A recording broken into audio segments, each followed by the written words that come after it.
Você está no canal Mais Pague.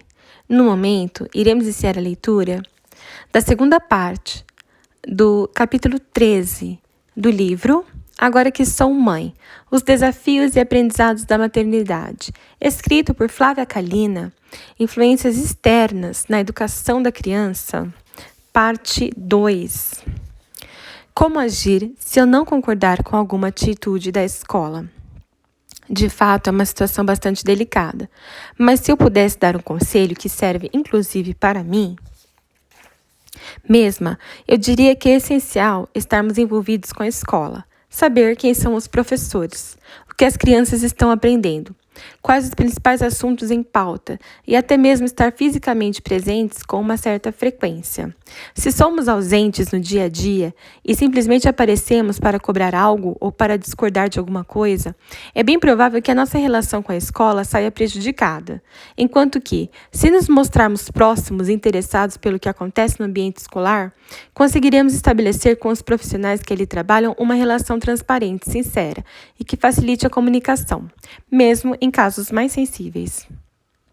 A tecnologia e as crianças. Vivemos no mundo digital, isso é fato. A cada dia, a tecnologia faz mais parte da nossa rotina.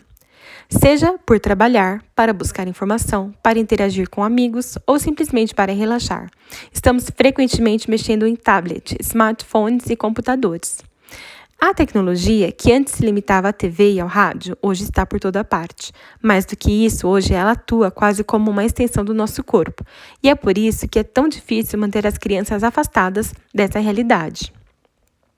Há algum tempo, a Academia Americana de Pediatria, que é um órgão norte-americano dedicado à saúde e ao bem-estar de bebês, crianças, adolescentes e jovens adultos, recomendou que bebês de 0 a 2 anos não tivessem nenhum tipo de contato com telas, sejam elas TV, tablet, smartphone ou computadores.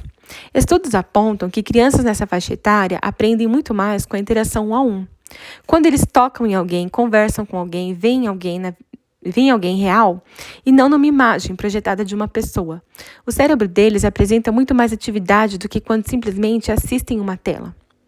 Além disso, há pesquisas que indicam que a exposição excessiva das crianças a telas pode acarretar um atraso na fala, déficit de atenção, obesidade e problema para dormir. Diante de todas essas informações, sem dúvidas, seria ótimo se até certa idade a gente pudesse poupar os nossos filhos de ter contato com telas. Acontece que elas estão por toda parte, de certa forma, são boas aliadas quando nós, mães e pais, estamos muito atarefados e precisamos dar conta de outras atribuições que não cuidar dos nossos pequenos. Tanto é que a própria Academia Americana de Pediatria está começando a mudar a diretriz de exposição de crianças a telas. Estamos numa nova era, na qual a tecnologia é uma realidade. Se não há como fugir disso, é importante que pelo menos tenhamos cuidado ao ceder. As informações sobre os prejuízos que o consumo excessivo de tela pode causar à saúde e ao desenvolvimento dos nossos filhos nos trazem um medo e uma insegurança enormes, mas é ilusão acharmos que é possível sempre estar no controle. Eu mesma era super determinada a não deixar a Vitória assistir TV ou qualquer outro dispositivo até 2 anos de idade, porém, bastou viajarmos para o Brasil pela primeira vez para que toda a minha determinação fosse por água abaixo. Quando estávamos reunidos na casa de algum familiar, era inevitável. A televisão estava ligada e ela estava assistindo.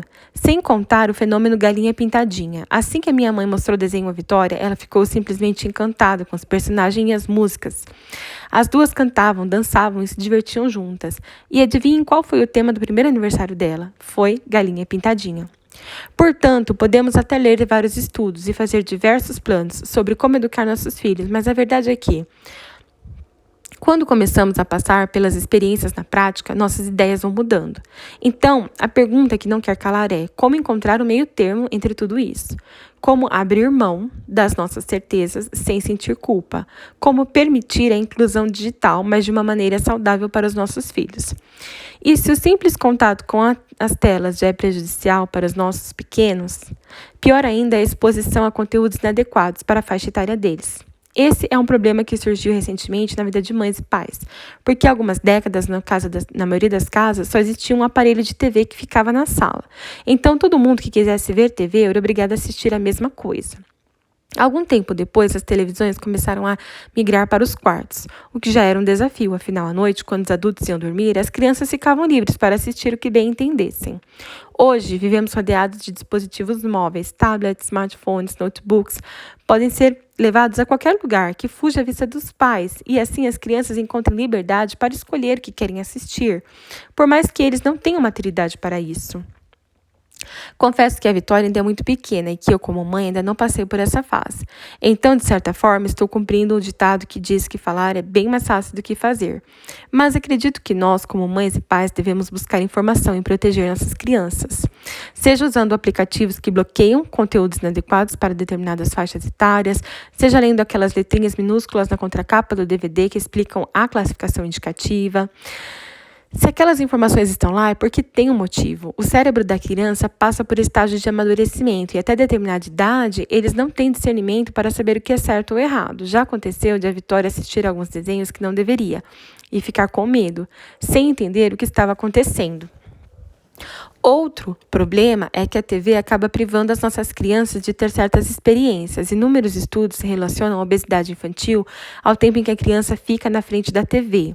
Mas, para mim, essa é uma questão que vai muito além. Acredito que a televisão cria nossos filhos o hábito de serem mais passivos, de assistirem a tudo, sem necessidade de terem a iniciativa de agir ou fazer acontecer. Nessas horas, é essencial recordar que a criança é o momento que a infância é o momento de explorar o mundo. As crianças aprendem com 5 sentidos, então devemos nos fazer a seguinte pergunta: como proporcionar experiências para que eles aproveitem a infância em todos os aspectos? Nós adultos também não estamos livres de influência da tecnologia. O imediatismo e a falta de paciência são duas grandes consequências que sentimos na pele todo dia. Se um site demora para carregar, já ficamos irritados. Reproduzimos essa ânsia pela recompensa em vários outros momentos de nossa vida. Se entramos numa empresa e fazemos um bom trabalho, queremos logo uma promoção, o que significa que estamos desaprendendo a esperar. E o maior risco é que as nossas crianças também sejam contaminadas por esse senso exagerado de urgência. Com a tecnologia, basta um clique para que elas acessem um mundo novo. Mas como será que eles vão agir quando precisarem escalar uma montanha, passo a passo, para chegar ao novo lugar? Outro dia, eu estava observando a Vitória enquanto ela mexia no tablet e fiquei impressionada, mas também assustada. Ela não conseguia assistir um vídeo por mais de 10 segundos e já pulava para o próximo. Aquilo me incomodou demais. Se ela não consegue ver um vídeo até o fim, como vai ter a paciência necessária para ler o material acadêmico quando estiver na faculdade, por exemplo? Temos de pensar em quais implicações essa hiperestimulação de cores e imagens rápidas está trazendo para o nosso comportamento. Quando me dei conta de que o nosso cérebro não foi designado para isso, comecei a dosar melhor o uso do tablet pela minha filha. Agora só é permitido em situações pontuais, para que seja algo especial e não corriqueiro. Passei também a optar por filmes com começo, meio e fim, para que ela consiga acompanhar uma história e para depois, juntas, conversar sobre o enredo. É uma forma de compartilharmos um tempo de qualidade, mas mesmo tendo esse cuidado, percebo o quanto ela se vicia em assistir a televisão. Quando eu deixo, ela quer ver sem parar um desenho atrás do outro, e eu sempre tenho de interferir. Segundo o Dr. Gordon Neufeld, deixar uma TV, um tablet ou um computador no quarto de uma criança é a mesma coisa que deixar um frigobar com álcool no quarto do adolescente. Eles vão consumir sem moderação. No caso do álcool, o adolescente vai ter contato com sensações que ainda não deveria ter experimentado. No caso de telas, a criança vai se deparar com um mundo de informações sem ter maturidade para entendê-las. Quando uma criança nos faz uma pergunta, por exemplo, respondemos de acordo com o nível intelectual dela. Se um adolescente de 15 anos nos questionar de onde vêm os bebês, vamos dar uma resposta. Agora, se a mesma dúvida for levantada por uma criança de 5 anos, a nossa explicação vai ser totalmente diferente, certo? O que definitivamente não acontece na internet. Independentemente de quem digitar a pergunta, as respostas vão ser as mesmas, e geralmente são informações muito aprofundadas e que podem chocar uma criança. Por isso é que nós, mães e pais, temos de estar presentes o tempo todo, para que sejamos a fonte real deles, para evitar que a tecnologia seja a companheira da criança e não a família. Não quero dizer de maneira alguma que a tecnologia deve ser encarada como inimiga. Muito pelo contrário, temos de fazer dela uma aliada. Só que para chegar a esse patamar, precisamos encontrar um ponto de equilíbrio, em que deixemos os nossos filhos ter contato com ela, mas sem permitir que exista uma relação de dependência ou dominação. Mais uma vez, repito, falar é mais fácil do que fazer. Porém, cabe a nós, mães e pais, delimitar os horários em que os nossos filhos podem assistir TV, mexer no tablet, por exemplo. Como a nossa geração é a primeira que está passando por esse dilema, não temos a chance de olhar para os nossos pais e avós e aprender com erros e acertos deles. Vamos ter de observar, experimentar e aí então ver resultados. É difícil e arriscado, mas acredito que cada um vai saber lidar com esse desafio da melhor maneira possível. Para mim, nesse caso e em todas as outras situações de vida, o segredo está em 2 palavrinhas: equilíbrio e presença. Obrigada por acompanhar o final da leitura deste capítulo do livro, Agora que Sou Mãe, os Desafios e Aprendizados da Maternidade, escrito por Flávia Kalina.